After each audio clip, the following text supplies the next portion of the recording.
tower in this from this area. So this is hydroponics, wet dry hydroponics. Each one of these towers costs about $500. This is like our 4th year with this. The first year we grew them, we let the tomatoes grow crazy. The actual tower crushed down. We called the manufacturer, he sent stainless steel rods. Second year, same thing. The tomato plants got so big it crushed down. So we spoke to our horticulture brothers and sisters in the parks department, and they said as the tomato plant was growing up, you just got to keep stunting it, and then you won't get the big giant plant, but you'll still get a lot of tomatoes. So what's cool about hydroponics is that my staff up here actually gives the exact nutrients level that this plant wants in that water. So every half hour, water cascades the roots, and then every half hour it dries. Just to give you an idea, this one plant, this one tower, gives more vegetables than a whole row of a regular farm. It's just amazing. And there's a soup kitchen on the other side of the bridge, some French nuns, I think. And my guys bring boxes of these vegetables over to the other side of the bridge. Fabulous. Yeah. Fantastic. It's cool. They go, 2 of the guys are carrying the box, and this little 5-foot French nun goes out there, grabs the box, and carries it in. It's so funny. They took a picture of it too. I love it. They couldn't carry. 2 guys had to carry it, and this lady was carrying it. It's amazing. So hydroponics work. So like from like an aesthetic point of view, like if you want to really kind of sell a green roof, maybe you want to go with like a ground cover sedum, and then like a deeper native bed, and then maybe towards the back hydroponics. It's a little more, it's like even aesthetic.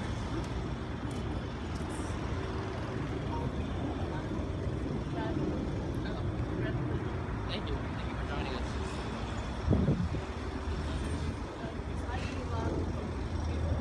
We started one in a couple of schools already.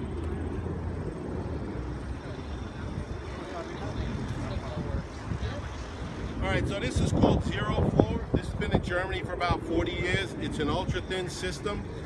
It's super cheap. So, and if you ever hear of a roof like acres being installed, guaranteed it's this product. So Javits has this. The post office on the lower side and the west side, big giant area. This is the product they have.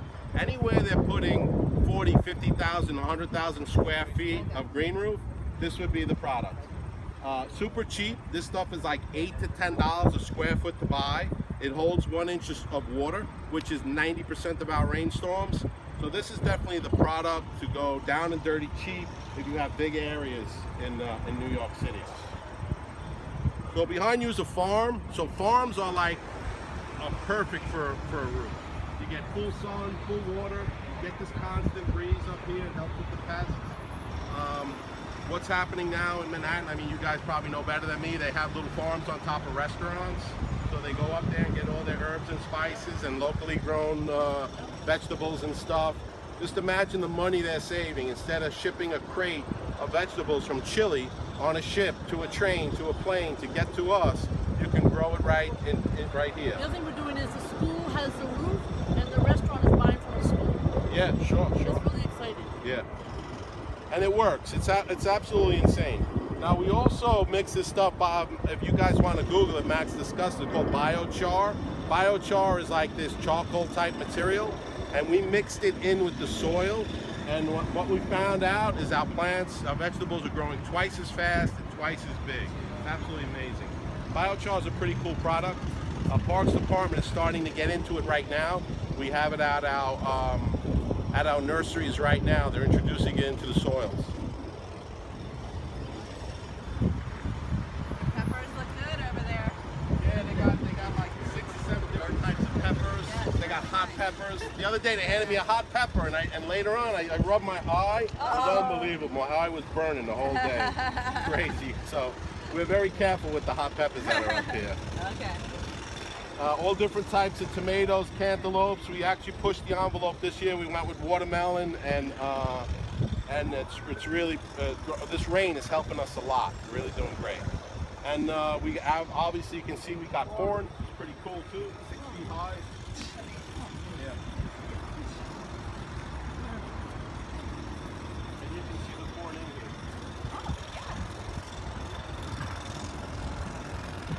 This is the actual corn that's in here. So Artie, where does the harvest go? So there's a soup kitchen on the other side of the bridge. Okay. That's But great. once in a while, if we, we'll grab a tomato for ourselves for lunch, and I, believe it or not, I eat wraps. I try to eat wraps, and I chop up some hot peppers into wraps. It's pretty cool. That's great.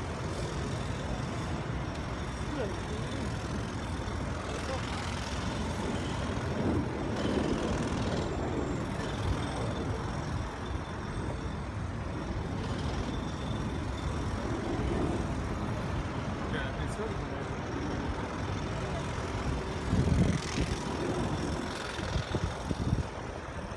So these are the last three systems. Once again, it's unique systems. These guys are from Toronto.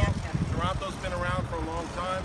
These guys' product is just a proprietary growth medium. That's their only difference between the other beds. So you can see that whatever they design works very well. Their growth medium is almost perfect. BioRoof? Yeah, System, very yeah. cool guys. If you have any questions, I've been working for the Parks for 21 years. I have 4 divisions. I deal with a lot of vendors, a lot of suppliers. Green Roof people are the nicest people to deal with. Because they're passionate about their product. So if you have any questions about any system up here, Max is going to give you a handout. Right. You call these guys up. They'll come. They'll visit you. They'll discuss their products with you. They're very good. These guys are exceptionally good. They're from Toronto. I mean, the great thing about what you're telling us is this education can go to so many different uses in the lifetime of all of our careers and our thoughts about Sure, different yeah. things. The big thing is outreach. Max blasts out about 5,000 emails every spring and every fall. Every college, every high school, every first to 8th grade school. Also, he blasts out emails to sustainability companies and stuff. Max and I do about 10 to 15 tours a week up here. So we're really trying. The big thing is to get the word out. Exactly. That's the big But you're thing. going to get the word out. All of the words. Yeah. Second to last is solar green roof. So solar efficiency drops off. Solar is going to start being all over the city very soon. DCAS Dams has identified solar as the big resource to meet their 80% reduction of greenhouse gases by 2050. So solar is the way to go. We have, when we walk out, we'll show you, we actually physically installed solar ourselves here on this building, about 20 kilowatts. We were going to go the way of City Hall, but it started to get bogged down with bureaucracy. So we went and bought solar ourselves. I physically put a purchase order, bought the product, and I physically sent my electricians out to get trained. So we were able to install the solar for about $5,000 to $6,000 a kilowatt. If I would have went the way through City Hall, it would have cost about $15,000 to $16,000 a kilowatt. So we're in the process of seeing if I can get that funded every year, and I can have a solar team just to keep installing solar. What's cool about solar is that it kind of doesn't produce a lot of electricity, but if you look at our buildings right now, the first thing is to reduce consumption. So if you have a building and if you can cut down 30–40% consumption, then all of a sudden solar becomes 50–60% of the use. That's exactly what's happening in this building. This one little piece of solar that goes from that end to that end is producing about 20% of what this building needs.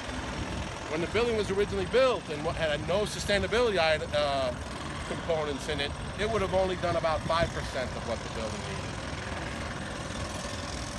The last thing we're looking at is we have about 10 hives of 30,000 honeybees. Honeybees are not native, but honeybees do adapt very well in our environment. They're not aggressive. Whenever you hear about this craziness with the bees or whatever, it's normally an unmaintained honeybee hive, or it's not honeybees. And they're not really aggressive. The native bees are more aggressive. But just to give you an example, we're 40 feet away from 300,000 honeybees right now. So don't bother them. They're doing what they got to do. I love honeybees. Even if you walk right next to the hive, Yeah, you can walk right there. If you guys want to walk close to them, I do. Oh, the honeybees? Yeah. And how who gets the honey? Are the cars coming soon? Like we ship it over to the soup kitchen. That soup kitchen loves you too. They sure do.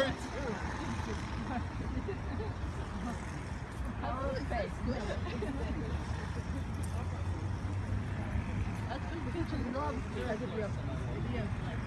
So if you come on this side, you can see a little better.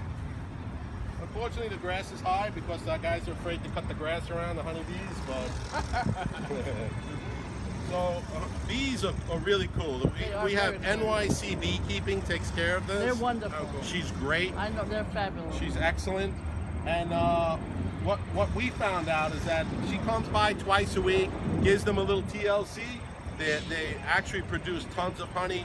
It's actually amazing what she does with these hives and how she can get them. She kind of gets them ready to swarm where they think they have to produce a new queen, and then she'll split the hive, let the new queen come up, and then that queen's got to go out and get fertilized and then come back. But what's cool now in New York City, as of late, that queen can go out and get fertilized. Prior to like the last couple of years, they had to bring queens in. Right. Now they're getting queens that are actually getting fertilized. There's spots in the city where they go and they get fertilized by drones, and then they come back and then they start producing. That's great. Really cool. It's amazing. And what's really cool is that as soon as my guys ladies and gentlemen, pull a tomato or something, that plant flowers, and it's almost instantly pollinated because we have so many honeybees over here. That's great. Did you get these in 2010 when the federal government allowed, or were you able to do it We were before? doing that before. Before? You Yeah, were able yeah. to do it before. Okay. That's amazing. And we So did how- have a tough winter. Yeah. There are 10 hives here. That one winter where it was like 80 or something in December, Yeah. it confuses them. They leave the hive. If it drops down at night, it can wipe out the hive. So what happens in the winter, they cluster around the queen, and they keep the queen at like 75 degrees all winter, and they migrate in and out of the cluster, and then they use that honey to keep them through the winter. But if they leave during the day and they don't get back at night, that hive is gone. So that year we lost about 8 hives. Aww. But she's got a real great handle on it now. It's like amazing. That's great. I love it. I absolutely do. It's pretty incredible. Here, so that we can see the sun in our eyes, and then all of us here. No, let me tell you. I was going to put them on my roof. My roof. And the next door neighbor's daughter's